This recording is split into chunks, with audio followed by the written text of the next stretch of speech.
Mani sauc Edvards, mācos Rīgas Tehniskajā koledžā 3. kursā par mehātronisko sistēmu tehniķu.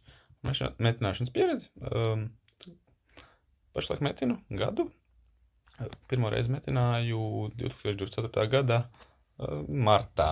Tagad jau sanāk vairāk nekā gads. Bet teiktu, ka es metinu viduvēji, labākajā gadījumā. Palaikam sanāk labs metinājums, bet pārsvarā ir tā, ka sanāk kā sanāk. Bet viss ir labojams ar slīpmašīnu un tā tālāk. Tad tika iegādāts Toros MiG 200 Super M2003. Tas tika iegādāts aptuveni 2 gadus atpakaļ Veltrade veikalā un ielā 15. Šo ierīci iegādājās mana māte, bet tā bija paredzēta priekš mūsu saimniecības. Tas paveiktais darbs metināmā ratiņi, kas ir, kā var redzēt, dzeltenā krāsā, kur var piestiprināt balonu, balonam cilpa.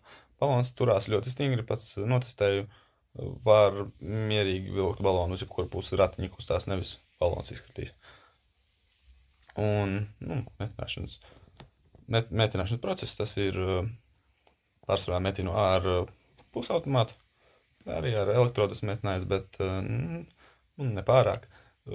Lietoju CO2, mēram 10 litri minūtē, un cieto stiepli. Tā kā solid core 0,8 diametra. Un uzskatu, ka iekārta metina ļoti labi.